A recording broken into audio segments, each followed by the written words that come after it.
లేస్తారు లేస్తారు పరిగెత్తుతున్నారు. కారణం అని తెలుసా? ఆ యజమానుడు తిట్టి తిట్టి పెడతాడు. సమయానికి రావాలి, సమయానికి ఉండాలి. దేవుని సమయాన్ని దొంగిలించమని, దేవుని సమయాన్ని ఫస్ట్ రామకుండండి. మీరు వెళ్ళేటప్పుడు దేవుణ్ణి తీసుకొని వెళ్తారు కాక. ఆమె ప్రార్థన గురించి యేసు ప్రభు ఎక్కువ జీవితంలో ఆయన ఉన్నతంగా లేవనెత్తినది ప్రార్థన బైబిల్లో రాస్తారు. యేసు ప్రభు జీవితంలో పర్వతం వలె కనబడుతున్న వరము ఏదైనా ఉందంటే చెప్పండి. ఆయన పగల పరిచయం చేస్తాడు, సాయంత్రం ఏం చేస్తాడు? ఆయన రాత్రులు ప్రార్థనలో ఉంటాడు. 33 సంవత్సరాలు ఎక్కువ ప్రార్థన చేశాడు. ఎందుకైనా అలా చేశాడంటే మనం కూడా ఆ మాదిరిలోకి రావాలి. ప్రార్థన చేస్తే చెప్పసక్యంగా అద్భుతాలు జరుగుతాయి. నెంబర్ 1 చదువు రాసుకోనండి ఉంటే. ఒకటోది ప్రార్థన యొక్క ఫలితము ఇర్మియా గ్రంథం 33:3. నేను టక్క చెప్తాను, వివరించడానికి సమయం లేదు. ప్రార్థన గురించి నీకేమైనా గ్రహింపుంటే నీకెవరు చెప్పలేదు. 33:3 ఇర్మియా 33:3.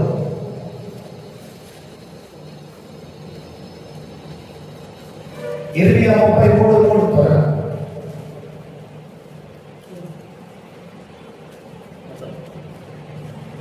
నేను 5 విషయాలు చెప్తాను. ప్రార్థన చేస్తే కలిగే గొప్ప లాభాలు ఏంటో. నాకు మొరపెట్టుము,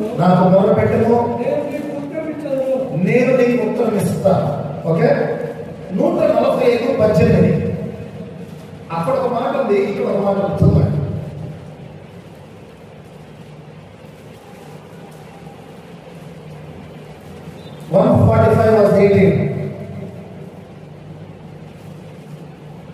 తనకు మొరపెట్టు వారందరికీ, తనకు మొరపెట్టు వారందరికీ, తనకు నిజముగా మొరపెట్టు వారందరికీ, నిజముగా మొరపెట్టు వారందరికీ సమీపముగా ఉన్నాడు.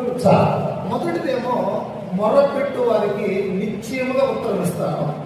రెండవ లేఖనంలో సమీపంగా ఉన్నానని చెప్తున్నాడు. దీని భావం ఏంటి?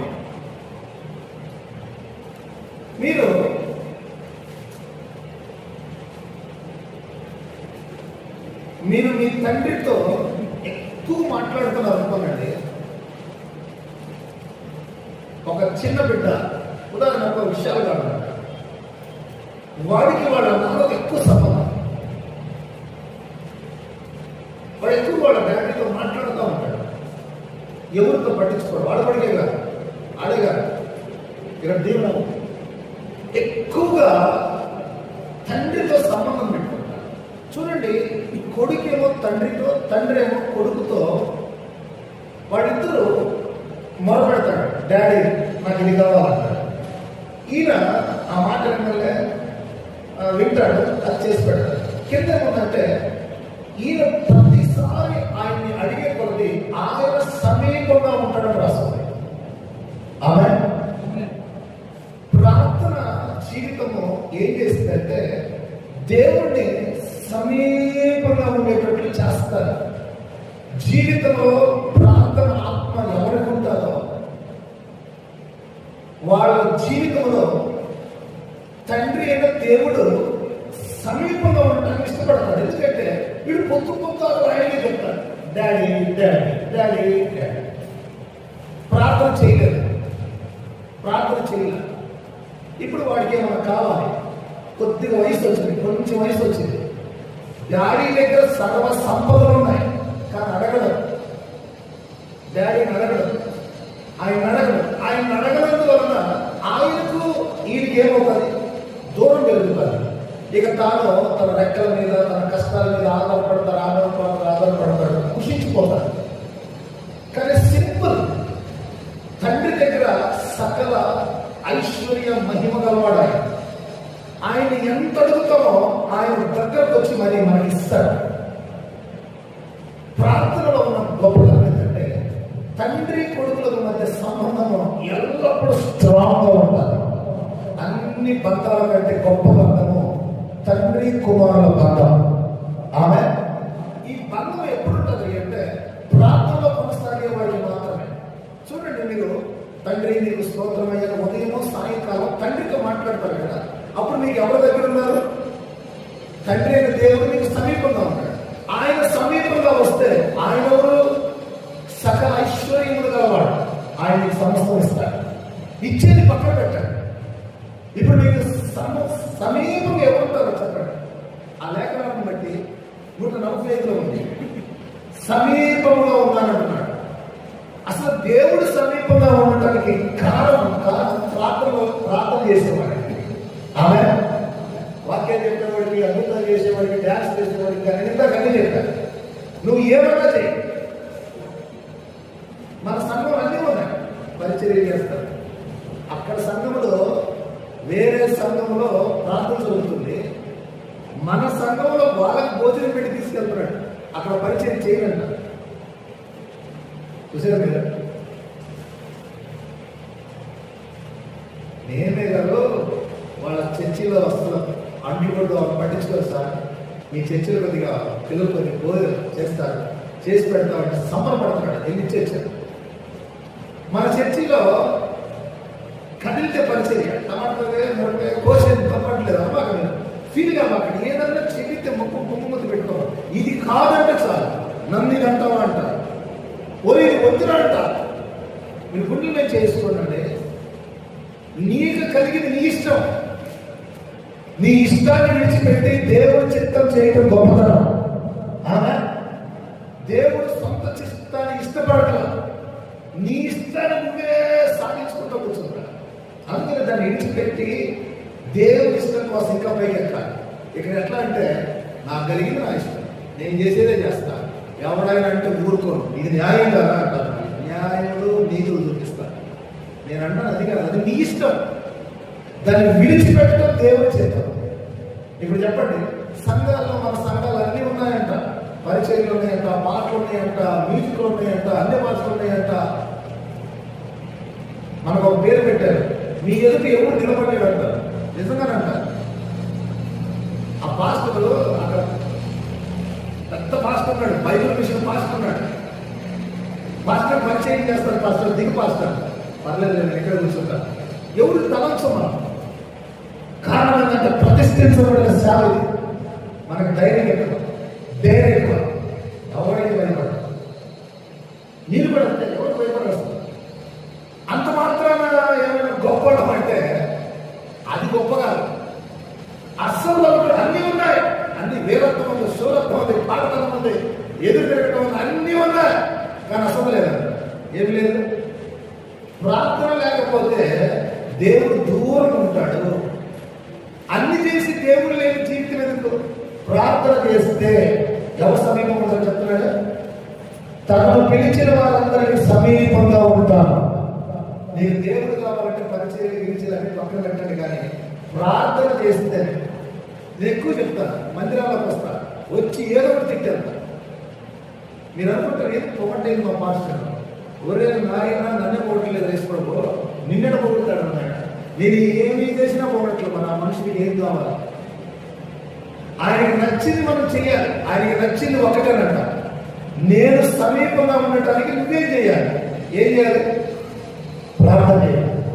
బైబిల్ చెప్తుంది, నేను నీకు సమీపంగా ఉన్నట్లుగా, తండ్రికి కుమారుడికి రిలేషన్ ఉన్నట్లుగా ఎవరు ప్రార్థన చేస్తారో ప్రతిరోజు ప్రార్థన చేసే వాళ్లకు దేవుడు ఏమై ఉంటాడంట?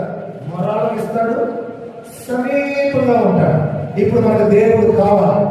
దేవుడు కావాలంటే మనం ఏం చేయాలి చెప్పండి? ఏం చేయాలి? ప్రార్థన ఆపకూడదు, ప్రార్థన కొనసాగిస్తూనే ఉండాలి. నెంబర్ 2 గుర్తుపెట్టుకోండి, దేవుడు సమీపంగా వచ్చే ఒకే ఒక మార్గం ప్రార్థన ద్వారా. రెండవది 1 పేతురు 5:7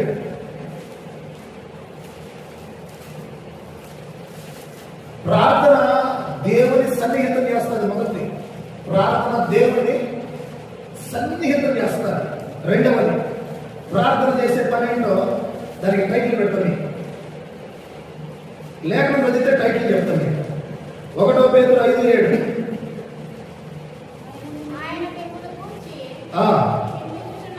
చింతించుతున్నాడు, ఆయన మీద వేయుడి. ఫిలిప్పి 4:6. ఇక్కడ చింత యావత్తు ఆయన మీద వేయండి. ఫిలిప్పి 4:6. ఈ రెండు లేఖనాల నుంచి ఏం తెలుస్తుందో చూడండి.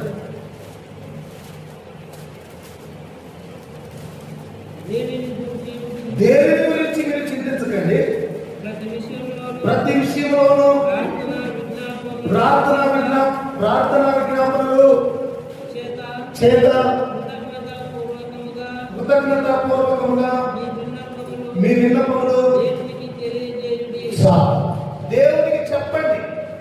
ఫస్ట్ లేఖనంలో దేని గురించి చింతించకండి. ఎప్పుడు చింతిస్తాం? మనకు బాధలు ఎక్కువైతే చింతిస్తాం. కానీ నువ్వు బాధ వచ్చినప్పుడు చింతించవద్దు అంటున్నాడు. ఇక్కడేమో ప్రతి విషయంలో మీరేం చేయాలంటే దేవునికి విన్నపించండి. అప్పుడు ఏం జరుగుతుంది? టైటిల్ ఏం పెట్టేస్తారు? ప్రార్థన చేసే వాళ్ళకి భారాలన్నీ తగ్గిపోతాయి, బరువులన్నీ తగ్గిపోతాయి.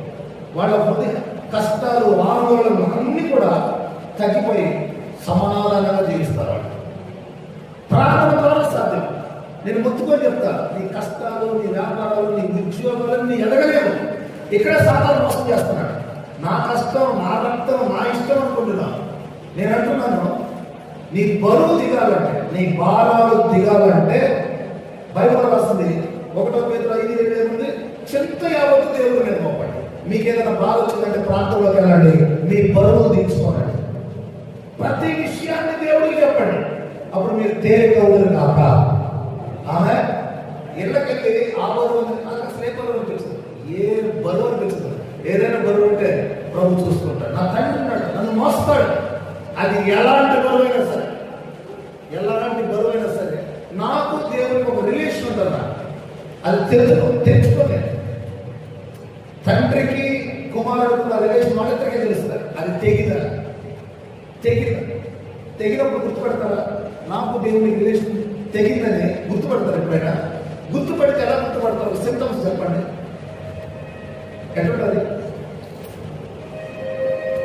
దేవుడు నాకు దూరం అయ్యాడని సింటమ్స్ గుర్తుపడతారు. ఎలా గుర్తుపడతారు? ఫస్ట్ తల మెంటల్గా ఉంటుంది.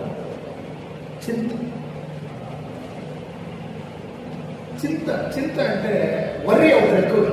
చిన్నపిల్లలకి కోడి కాదు, పిల్లి కాదు తిరుగుతూ ఉంటారు. ప్రతిదానికి దేనికి కలవరపడరు. దేవుడు కనుకుంటే అరే కలవరపడకుండా మళ్ళీ మొండితనం ఉంటుంది, దురాత్మ. అట్లా దేవుడు నీతో ఉండాలి, ప్రతిఫలం కనపడతా ఉండాలి, నువ్వు చిగురిస్తూ ఉండాలి.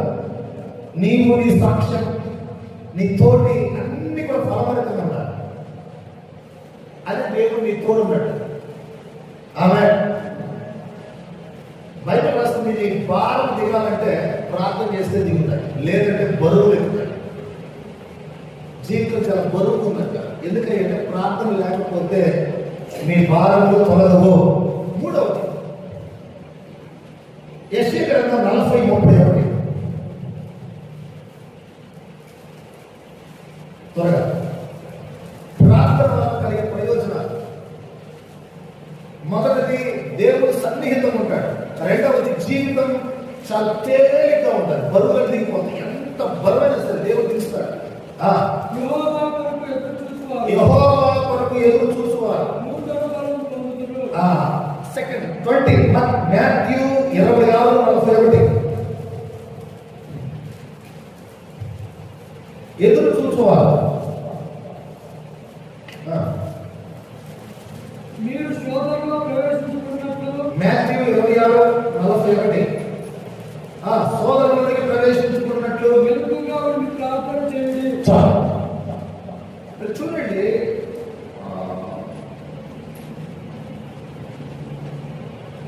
ప్రార్థన ఏం చేస్తుందంటే మొట్టమొదట్లో ధైర్యాన్ని ఇస్తారు. అంటే ప్రార్థన పనులకు నిరీక్షణ ఇస్తారు. ప్రార్థన ఎవరు చేస్తారో వారికి నేను ప్రార్థన చేశాను, నా దేవుడు నాకు చేస్తాడు అనే ఒక నిరీక్షణ వారికి ధైర్యంగా మారాలి. ఆమె ధైర్యాలు రకరకాలు ఉంటాయి. ఒకరికి మొండి ధైర్యం, దానంత చెడ్డదైన మొండి ధైర్యం అంటారు.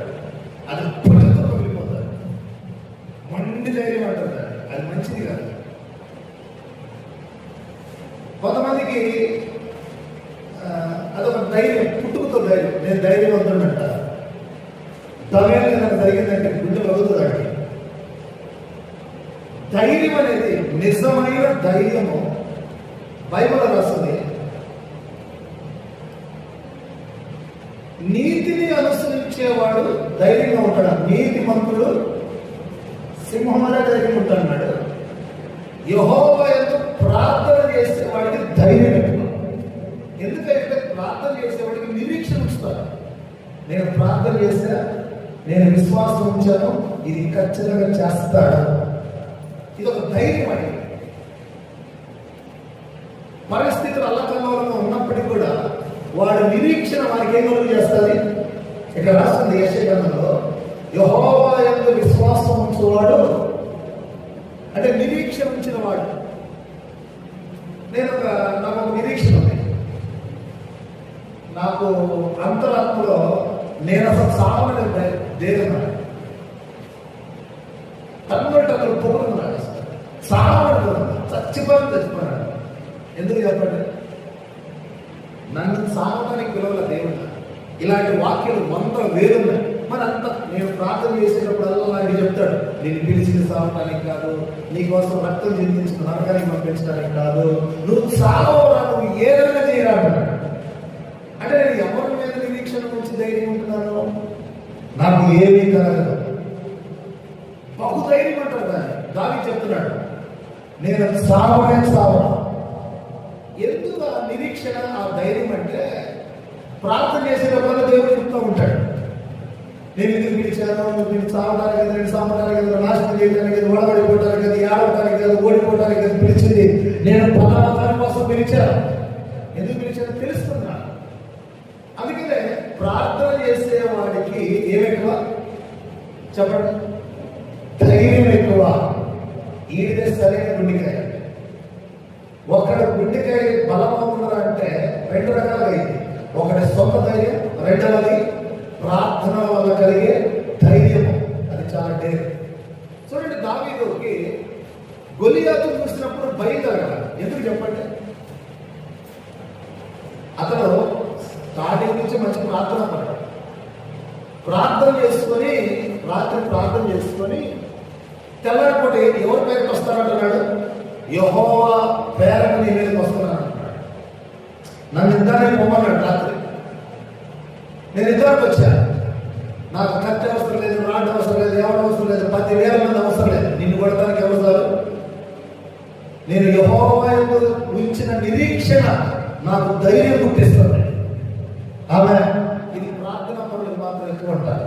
మీరు ప్రార్థన చేస్తే మీ గుండెకి సింహంలా మారుతారు. ఆమె బెటర్. తర్వాత శోధనలో వచ్చినప్పుడు టెంప్ట్లు వస్తాయి. ఈ చివరి దినాల్లో విపరీతంగా శోధనలు వస్తాయి. మీ పడకల మీద తన్నుకుంటూ ఉంటారు. నిద్ర పట్టు మీ పడకల మీద ఇది చెప్తారు. ఎందుకు తెలుసా? రేపు ఏంది, చదువు లేదు, ఉద్యోగం లేదు, అప్పు ఏంది, రెంట్ ఏంది, మీ పడకల దగ్గరికి శోధకుడు రాత్రి వచ్చాడు. సాధారణ నిద్ర పట్టట్లే, 2:30 అయింది, నిద్ర పట్టట్లే. ఏది రా సైతానం? నడుపులో నొప్పి. నాకు కూడా నేను ఎంత పడుకున్నాను, ఎదుగులో పడుకున్నాను. నా నడుము కింద దిన్ను ఉంది. సిస్టర్ 2:30 వచ్చి లేకుండా అప్పుడు కూడా మెరుగుకుండా నిద్ర పట్టట్లా. శోధన. అప్పుడు ఈ తలుపు తీసి వచ్చి బ్రదర్ ఫోన్ వచ్చింది. ఫోన్ వస్తూ ఉంటాయి. అప్పుడు ఒక ఆమెకి నడుము నొప్పి, భయంకరమైన నడుము నొప్పి, తన్నుకుంటుంది అక్కడ. ఆమె కొరకు ప్రార్థన చెయ్యి అని నన్ను మెలుగుగా ఉంచాడు. ఆమె కొరకు ప్రార్థన చెయ్యి. చూడండి, ఆమెకు నడుము నొప్పి వచ్చినప్పుడు కలవరంతో నిండిపోయింది. డాక్టర్ దగ్గరికి వెళ్ళింది. పరిస్థితులని గందరగోళం. అదే వ్యక్తి నాకు పెట్టాడు. నేను చూస్తా ఉన్నాను. ఎందుకు వచ్చింది? నా పాపమా, నా దోషమా అని చెప్తే కాదంట. అందుకే నేను కలవరపడకుండా చక్కగా పండుకొని ఏం చేస్తావు సైతానా, ఏం చేస్తావు, అసలు ఎందుకు వచ్చాను?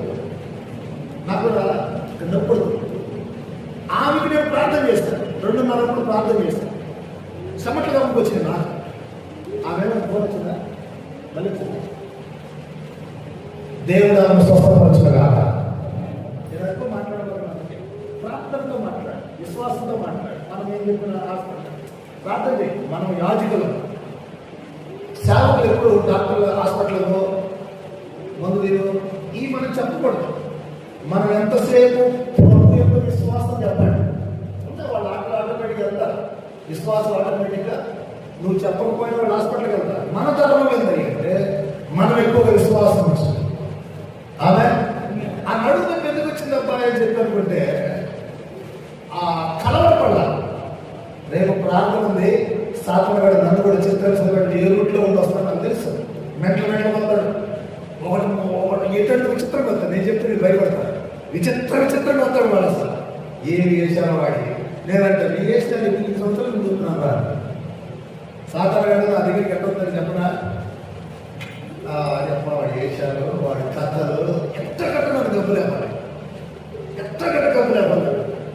నేనంటాను నేను పసి కడతలో నెంబర్ 1 నేను. నువ్వు అడ్డొస్తే ఇటొస్తే నువ్వు ఎటు దిక్కులు వచ్చినా సరే నేను మాత్రం గుర్తుపట్టగలిగిన రోమపత్రికలో ఉంది. మనం సాతాను తంత్రములను ఎరగని వారికి కాదు, ఆత్మ ఉండాలి మనలో. ఆత్మ ఉంటే అన్ని దగ్గరికి వస్తాడు. మంచిది.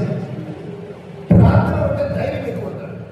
ఎలాంటి పరిస్థితులు చమకం కారణం ఏంటంటే శోధనలో వచ్చినప్పటికీ ప్రార్థనా పరుడు ఏమంటాడు? ప్రార్థనలోని శోధనలోని ప్రవేశించకుండా మెలకువ కలిగి ప్రార్థన చేయండి. ప్రార్థన పెరిగింది శోధనను అధిగమించే ఒక శక్తి. ఆమె శోధనలో ధైర్యం కలబెట్టే ఒక ప్రభావం. అది గుర్తుపెట్టండి. ఫస్ట్ ఆఫ్ ఆల్ మీరు ధైర్యంగా బ్రతకాలి భూమి మీద. ధైర్యంగా అంటే మొండితనంగా, కొవ్వుతనంగా.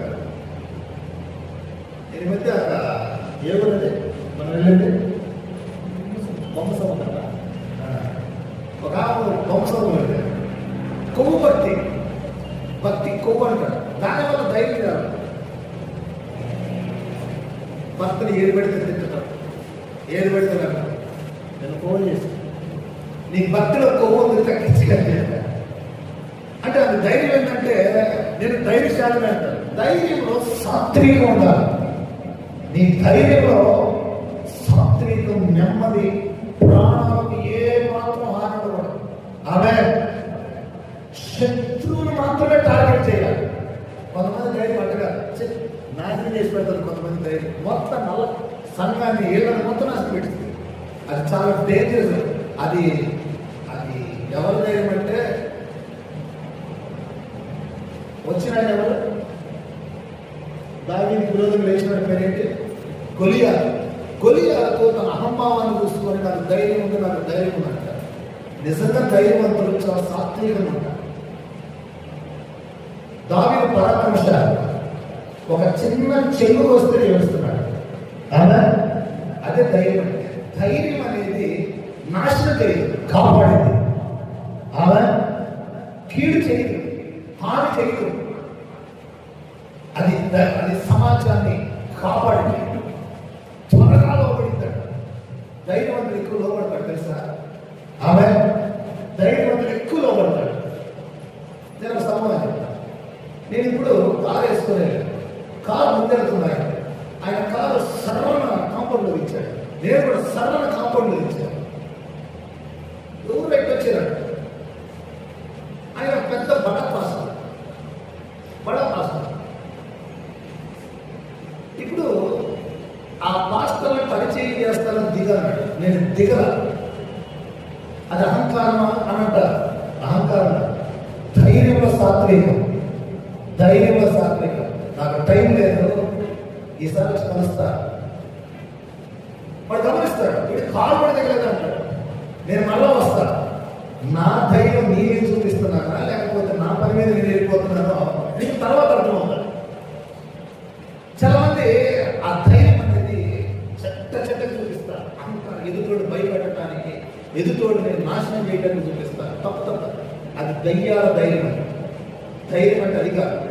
ధైర్యం అంటే సమస్తాన్ని కాపాడుతూ తను తాను కూడా జాగ్రత్తగా కాపాడుకునేది ధైర్యం. ఇలాంటి ఒక ధైర్యం ప్రార్థన పరులకు వస్తారు. ప్రార్థన చేస్తుంది ఎందుకు? ధైర్యంగా ఉండటానికి. ధైర్యం ఎందుకు? సమాజాన్ని కాపాడటానికి. నీ వల్ల నా వల్ల ధైర్యం ఉంది కదా వాడు చేయకూడదు. ఆమె ధైర్యం, ప్రార్థన ధైర్యాన్ని, నిరీక్షణను కలుగు చేస్తారు. ఆపదలు వచ్చినప్పుడు చాలా ధైర్యంగా నిలబెడతారు. ఆమె మీరు ప్రార్థన పనులు అయితే రాబోయే దినాల్లో భయంకరమైన ఆపదలు వస్తున్నాయి. మీరు ఇంటే గుండె చల్లమంటారు. నేను ఈరోజు చెప్తాం అనుకున్నానంటే ఈ విషయాలు నేను డైరెక్ట్ ఆదివారం చర్చలో చెప్తాను. ఇది సమయం కాదు. అర్థమైందా? 2-3 రోజుల్లో లాక్డౌన్ వస్తుంది. తెలుసా మీకు అసలు? ఎన్నడూ తెలుసా? వార్తలు చూడండి, కొంచెం లోకం వైపు చూడండి. చిల్లరగా బ్రతకండి, ఏదో టైప్గా బ్రతకండి. సమాజం ఎటెళ్తుంది, దేవుడు చిత్తం కనిపెట్టాడు. లాక్డౌన్ ఇది అయితే పెద్ద సమస్య. లాక్డౌన్ ఎందుకు? పెట్రోల్ బంద్.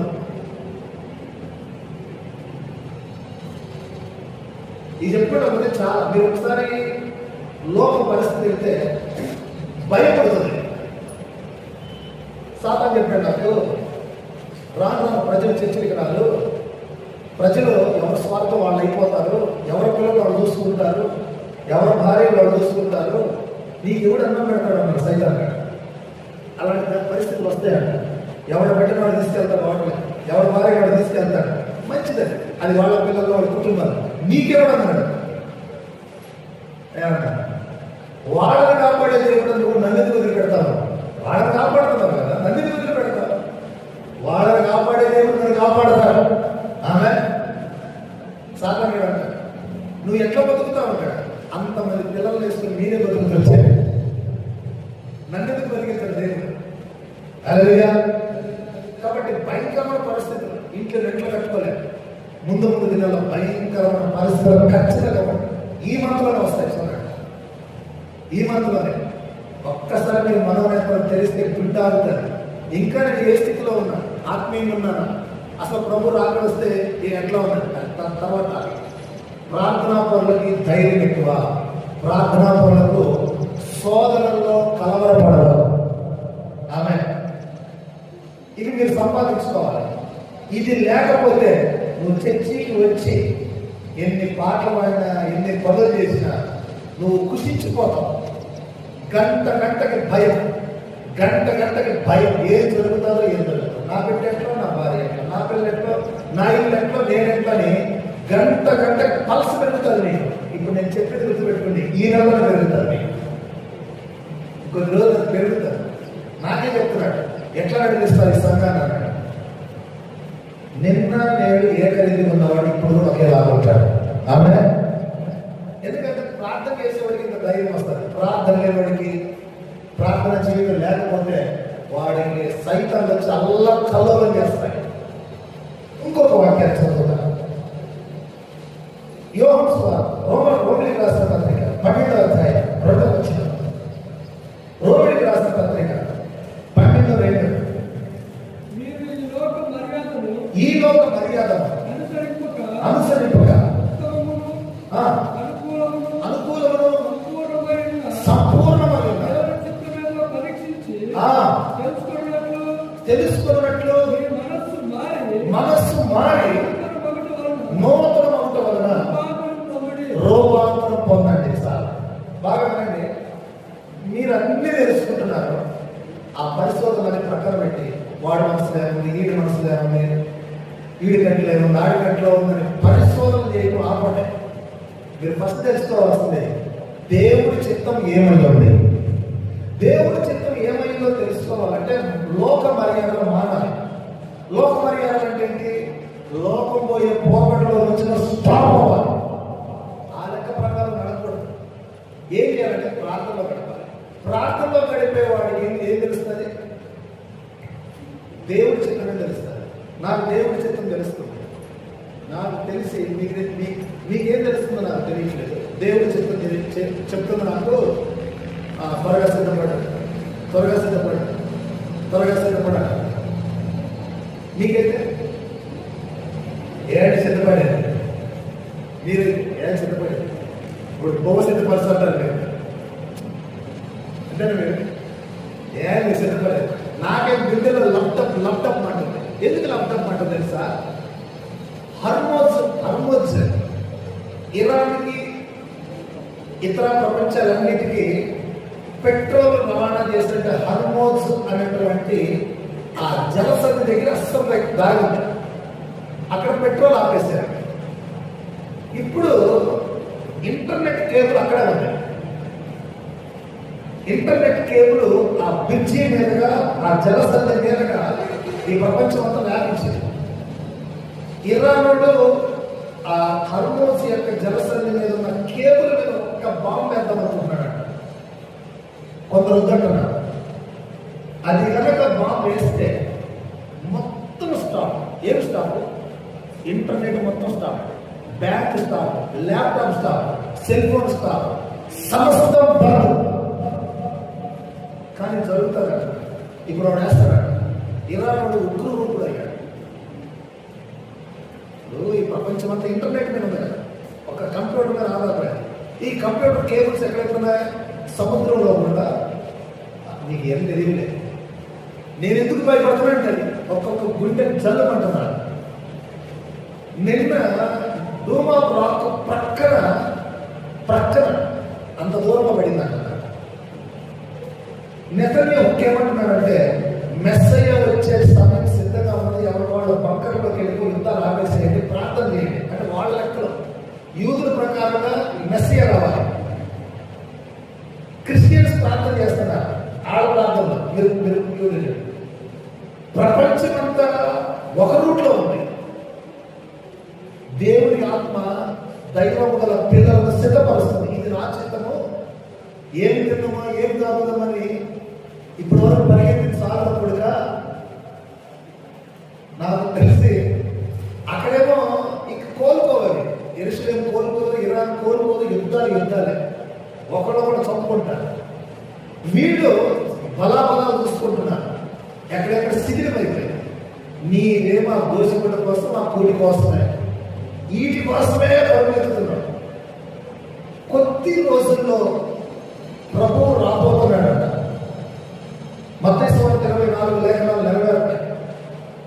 మాకు నా గుండెల పైన పరిగెత్తుతున్నాడు. నా జీవితం ఇంకా ఎట్లుంది, నా ఏజ్ ఎలా ఉన్నాయి, నన్ను గురించి దేవుడు ఏమనుకుంటాడో భయం వేస్తుంది. నీకు మాత్రం భయం ఉండలేదు. నాకు అర్థం కావాలి.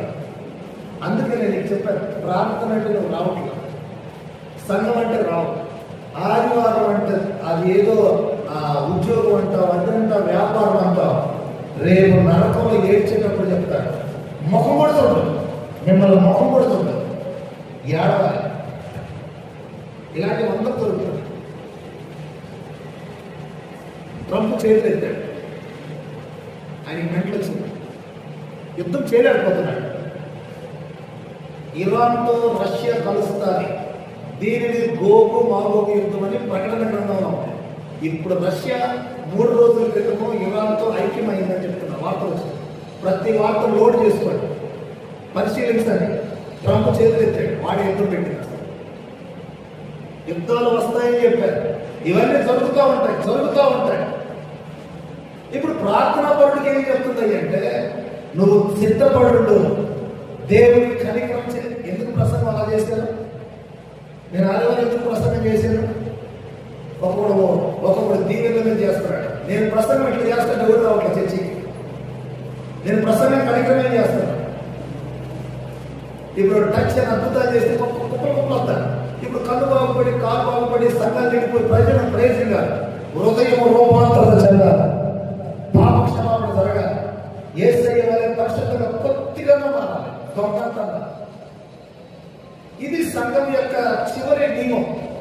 ఇప్పుడు ఇలాంటి సంఘానికి ఎవరు రావట్లా. నేను చాలా మంది వస్తాడు పోతాడు. ఎందుకు నేను ఇంతవరకు ఎవరు ఎందుకు రాలేదన్నాడు.